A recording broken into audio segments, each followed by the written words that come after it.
I'm Abigail Galvan. Welcome to EWTN Pro-Life Weekly. Violence on the streets as a pro-life journalist is attacked on camera. And the man shooting the video, her own husband. Tonight, both join us on Pro-Life Weekly to discuss what happened, how she is doing, and what went through his mind at the time of the attack. The court said a whole bunch of outrageous things, including that she was intimidating. I've met Livia. She is the furthest thing from intimidating. A woman in the United Kingdom has been fined tens of thousands of dollars just for standing silently outside an abortion clinic. We look at the case and how this was allowed to happen. Yeah, I'm excited to see the fruits of that down the road. Well done, good and faithful servant. As a prominent pro-life bishop is set to retire, we look at his inspiring commitment to the unborn and the hope he sees for the future.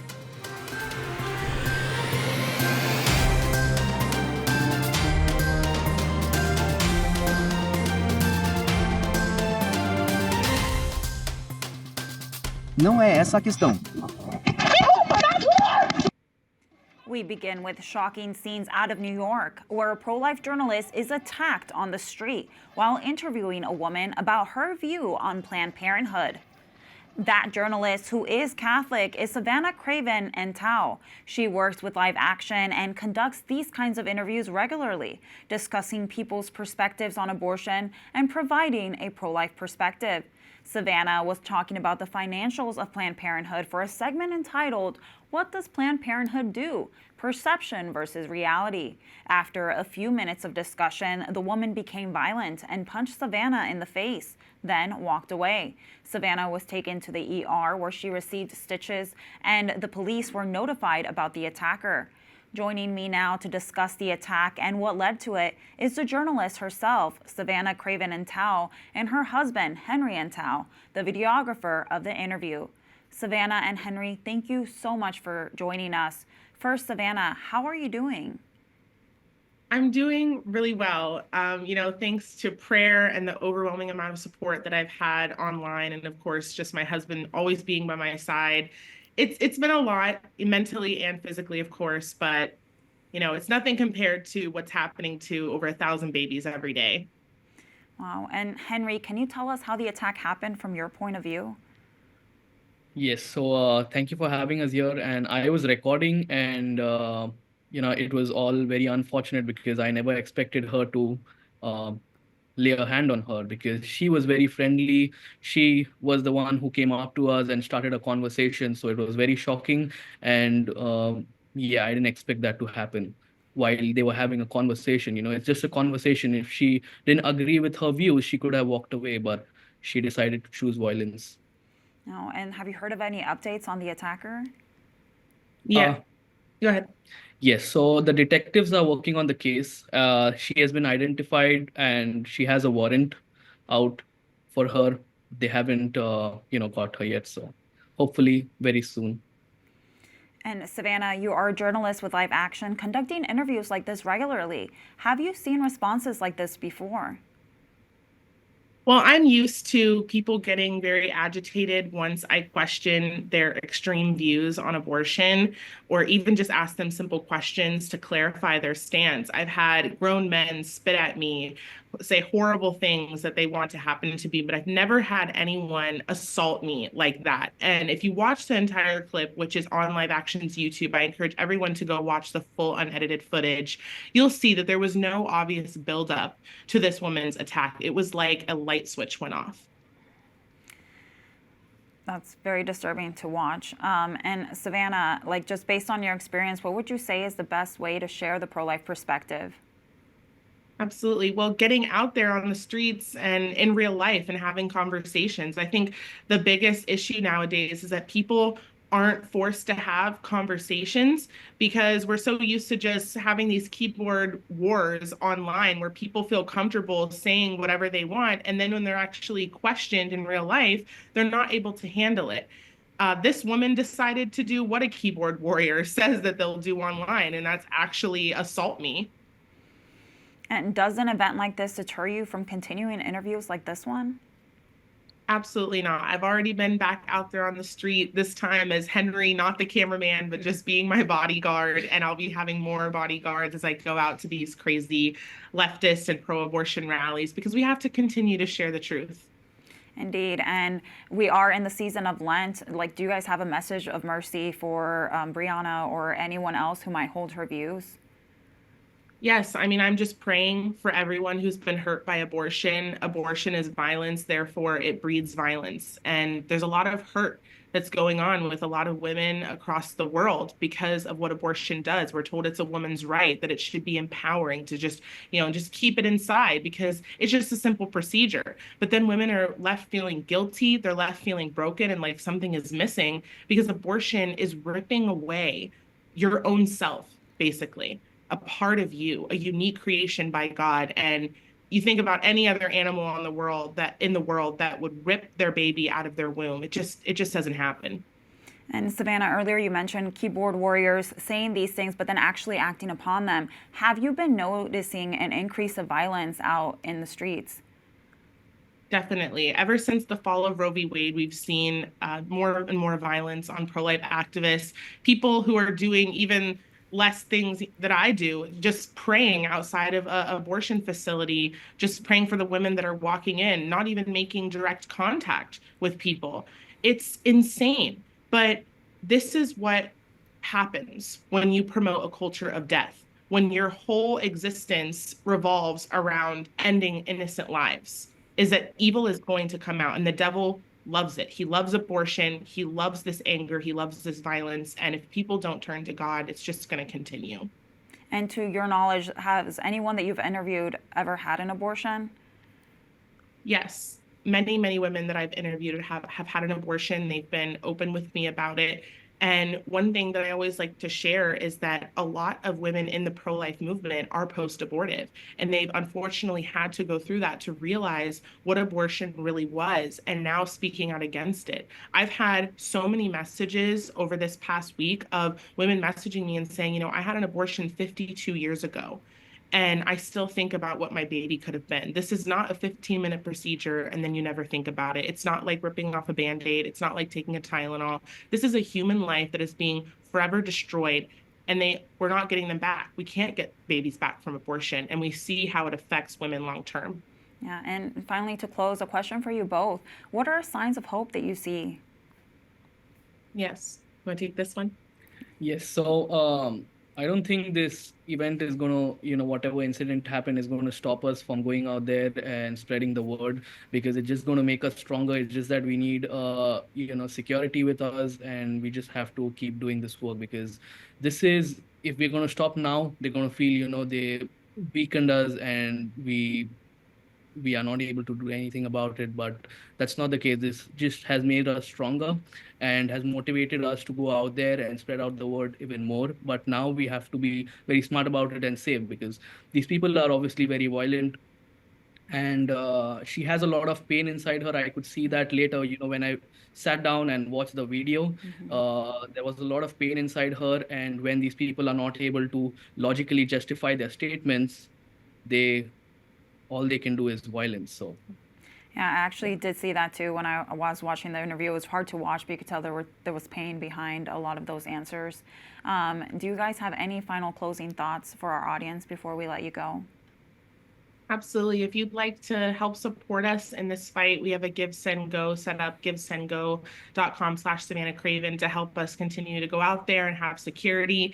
And just following along, Her Patriot Voice is our YouTube channel, and we're going to continue going out. We already went out to a crazy anti-Trump rally and ran into a Planned Parenthood board member. So that video will be up very soon. And just continue to support, share the word, and pray. Well, thank you both so much for joining us. And again, I'm so sorry for what happened. And just thank you for just the beautiful witness you have as a married couple working together. Thank you so much. To hear more from Live Action and their foundress, Lila Rose, you can visit ondemand.ewtn.com for an exclusive early access to her podcast. Some disappointing news to share out of the UK. 64-year-old Livia Tisici-Bolt now has to pay tens of thousands of dollars simply for standing silently near an abortion clinic. The Poole Magistrates Court on the south coast of England found Toshiki Bolt guilty of breaching a so-called buffer zone. They issued a conditional discharge and ordered to pay prosecution costs of 20,000 euros. That's about $26,000. It stems from an incident from last year where Toshiki Bolt was within a buffer zone, which criminalizes influencing people within 150 meters or about 500 feet of an abortion clinic in the UK. All she did was hold a sign that said, "Here to talk if you want," and only had consensual conversations with those passing by, according to her legal team. In the United Kingdom, a cardinal is calling on Catholics to raise their voices against a bill that would legalize assisted suicide. Cardinal Vincent Nichols, Archbishop of Westminster, wrote a pastoral letter read to Catholics at Mass this past weekend.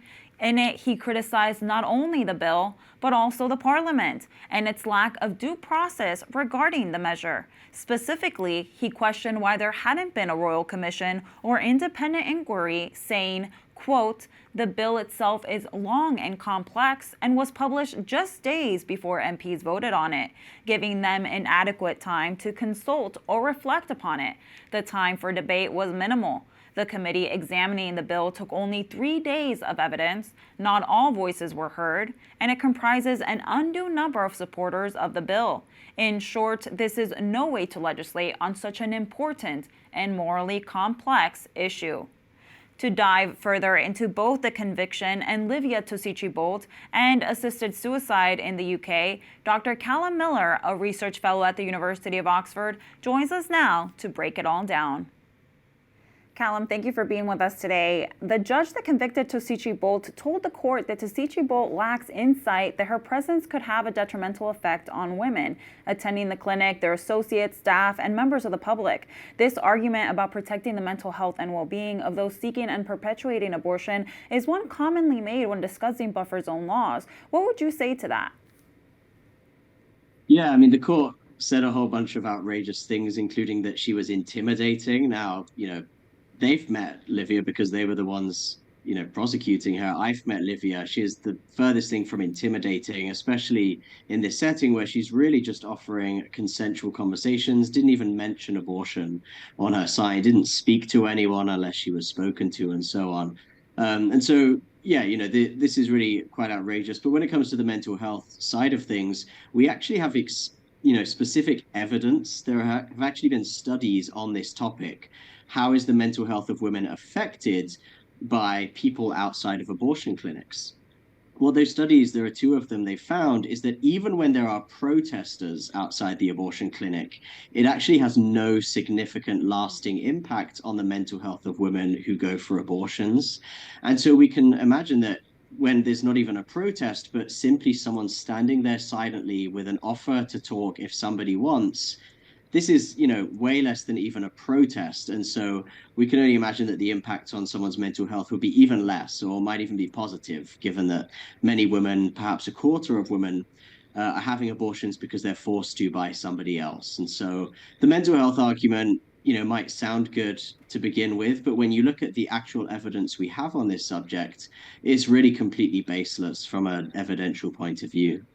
And it's so important to follow the evidence. Now, the judge also stated that it was important to note this case is not about rights and wrongs of abortion, but about whether the defendant was in breach of the PSPO. How have public space protection orders changed the conversation around these issues? Yeah, so these were orders that were brought in to, prevent really sort of extremely antisocial behavior, people being loud and rowdy, in the middle of the night, being intoxicated, keeping everyone up awake at 3 a.m. in the town center kind of thing. But what we've seen is that they've expanded massively, basically to give local councils, without any sort of parliamentary oversight at a national level, basically give those councils authority to prohibit anything they want, with very little oversight, very little respect for basic freedoms. And so, we can only imagine how these could be applied in future. If they think that it's okay to ban certain kinds of speech or even silent prayer or offers of support when it comes to abortion, you can imagine that they would have similar goals in mind when it comes to banning other sorts of protest, whether it's protest against wars in other countries, protests against laws that are being made, protests against corruption. disruption. Really, if you're going to say that we can use these public space protection orders to ban protest and even ban silent prayer and offers of consensual conversations, there's really no limit to how they can be used to ban all sorts of other perfectly legal speech or actions or even just being there in certain public places. And changing the subject a little bit, Cardinal Nichols has written a pastoral letter urging the faithful to call their MPs to vote against the assisted suicide bill being introduced. In addition to objecting to the bill in principle, Cardinal Nichols is making the argument that the bill is long and complex and that it has not been properly scrutinized or being given the adequate time to consult or reflect upon an issue that is literally a matter of life or death. Why is an issue of such magnitude being rushed, and is this a common occurrence? It's quite uncommon, actually, and this has been a notable feature of the euthanasia legislation in the UK, that it has been so rushed. You know, they say that more time has been spent, far more time actually has been spent debating fox hunting in Parliament than debating the legalization through our National Health Service of state-assisted suicide and euthanasia. And so it really is extremely concerning, and we're hoping and praying that that leads people who voted for the bill at the second reading to decide against it at the third reading. We need about 20 to 30 members of Parliament to change their mind. In a Parliament of 650, that's not a huge number. So we do have hope that this could still be defeated. And given how rushed this has been, given that they have accepted almost no amendments, given that they have dispensed with pretty much every safeguard and every suggestion for how to make this safer, we're hoping that members of Parliament who did support it are now seeing that this is really done without any guardrails, without any security or safety for patients, without any real scrutiny in Parliament, and that they will decide that actually overall this is a bad idea to go through when the final vote happens towards the end of April.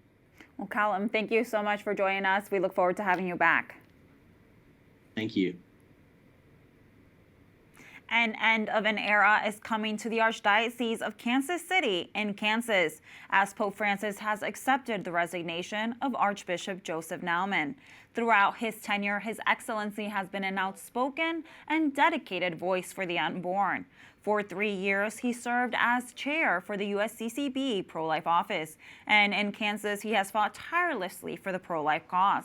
In fact, his papal motto is Vitae Victoria Erit, life will be victorious. So committed he is to the lives of the unborn that last year he was given the Heroic Defender for Life Award by Kansans for Life. In an interview with Pro-Life Weekly last year, he spoke of the hope he had for the future of the pro-life movement.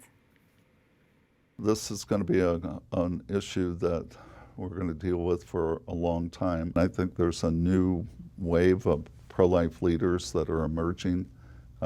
Old people like me, I think there's some really good leaders that are coming up within the church, but in the broader society and culture as well, and they're willing to take risk and bold risk and to confront the lies of the culture. And so yeah, I think the pro-life movement is going to continue to grow. Replacing Archbishop Naumann will be His Excellency Sean McKnight, currently the Bishop of Jefferson City in Missouri. Coming up on Pro-Life Weekly, although it's punishable by fines and even prison time, abortion numbers are going up in Germany. We'll look at the numbers from the Western European country, what the church in Germany is doing about it, and possible changes to the laws that could be on the horizon.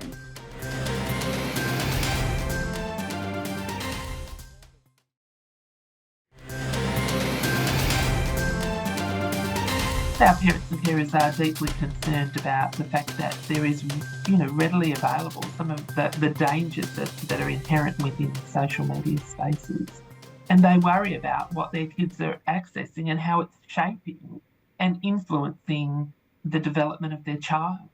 That was Catherine Garrett-Jones representing the Council of Catholic School Parents in New South Wales. The Australian state had its first public hearing on the impact of pornography on mental, emotional, and physical health. The Standing Committee on Social Issues held an inquiry evaluating the effectiveness of current education programs and restrictions on pornography access. That included the consideration of the relationship between harmful pornography use and respect and consent education. Examples examining the production and distribution of pornography, including deepfake and AI-generated content, assessing the impact of violent and degrading pornography on children and young people, and evaluating the support available to parents and carers to educate children about pornography. The Council of Catholic School Parents is one of the 79 organizations or individuals that made a submission to the Parliamentary Committee. Dr. Deidre Little, who spoke on behalf of the Catholic Women's League during the hearing, had this to say about the committee and what her organization hopes to come away with. They're starting to recognise it's a public health crisis, particularly for children. We're hoping that it will result in both the family orientation shifting to make it safer in the home, but also the regulatory bodies responding to put some pressure on internet providers to literally, clean up their act. Meanwhile, German investigators announced last week that they have dismantled KidFlix, a major platform on the dark web that distributed child sexual abuse images to almost 2 million users worldwide. 38 countries, including Australia, Canada, and the U.S., supported the investigation. According to Guido Limmer, deputy head of the Bavarian Criminal Police, shutting down KidFlix was, quote, one of the biggest blows against child pornography in recent years, if not ever, unquote. This comes after Germany's Legal Affairs Committee lowered the minimum sentence for child pornography offenses in 2024. There's concerning new data out of Germany as well. More than 100,000 abortions were performed in the Western European country in 2024. Its Federal Statistical Office reported 106,000 abortions last year, a 0.2% increase compared to 2023. That number is still above the level it was from 2014 to 2020, when reported abortion cases were between 99,000 and 101,000.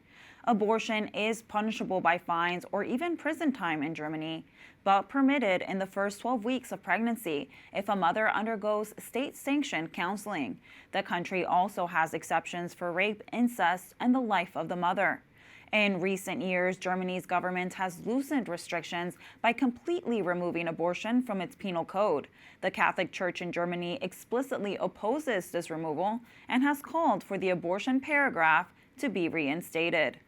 Joining me now to discuss this data is AC Wimmer, EWTN News Editor of Europe and Asia. Thank you so much, AC, for joining us. What role has the Church played in the defense of life in Germany? We know the Church has had its own controversies in the country. It certainly has. And part of the controversy is the response, both in terms of supporting people who are trying to get help and seek help through Catholic channels, but also seek approval to get abortion. And how do you partially square that with what really is, at the end of the day, a very troubling development on the one hand, and then on the other hand, of course, a firm and clear stance with Catholic teaching still being taught and promulgated in a way to people who are trying to find out what it is about life that begins at conception and aren't told elsewhere. And as we reported in Germany, abortion is still regulated under the criminal code, with some exceptions where it is considered illegal but not punishable, such as within the first 12 weeks of pregnancy after mandatory counseling. Is it possible that might change soon? That's exactly right. Under discussion, the new government is just forming is a so-called decriminalization of abortion. It's been pushed for by the hard left and left-wing politicians for a long time. And with the involvement of the Social Democratic Party, the Labour Party, we might see more push in that direction. The Christian Democrat Party, though, the one that's going to be running the government, are against it. And in 2022, the ban on sharing information about abortion was lifted by the German parliament. Is that a factor in this report about the number of abortions in the country? Yes, absolutely. Experts are in agreement that things have been changing subtly. There seems to be a bit of a salami slice tactic, if you pardon the expression, pushing towards the sort of legalization by all means, and that could be part of the story. Now, shifting a little bit, the takedown of the child porn network in Germany comes after German lawmakers voted to decriminalize possessing child pornography last year. How should we view these mixed signals? Look, there's a lot on debate, and the outrage, the public outrage, is enormous. We're talking about a massive takedown, a huge network with international reach, millions of users worldwide. The depravity and the criminal activism that you're seeing is something that has outraged people in the church as well. But at the same time, as you said, there is this legal, again, salami slice stuff going on that people are concerned with. And AC, what can the global church be doing to support Catholics in Germany? Everything starting with prayer to communicating with German Catholics, reaching out online or in person. It's really important. And speaking from personal experience, it's always refreshing as a Catholic from a German-speaking background to go elsewhere and see how normal it is just to be Catholic and stand up for life and other issues. That's great. And finally, before we close, is there anything you'd like to share with our audience? Well, just one thing I think that a lot of our audience will probably know, but when you speak to normal Catholics in Germany, they share the sentiment and the concerns, and it is often not communicated publicly, but it's there in the parishes, in the families, in the communities. Pray for them. And we'll certainly do that. AC, thank you so much for being here with us and sharing your perspective. Thank you so much. Last month, state legislators in North Carolina introduced 2 bills aimed at crisis pregnancy centers. The first bill in the Senate aims to reroute millions of dollars in state funds from the pro-life clinics to other organizations. A second bill in the House would allow the state's attorney general to investigate deceptive practices, such as falsely advertising abortions.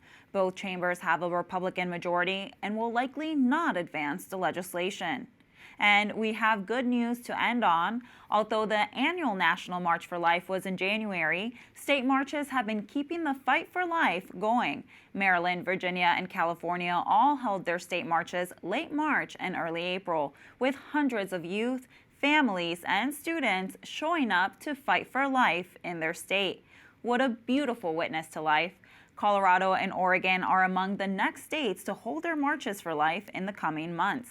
That does it for this edition of EWTN Pro-Life Weekly. Be sure to like and follow us on our social media channels. You can find us at EWTN Pro-Life on X, Facebook, and Instagram. And sign up for our newsletter, The Pro-Life Pulse, EWTN.com/pro-life. Remember, life is a gift. Your life is a gift. God bless.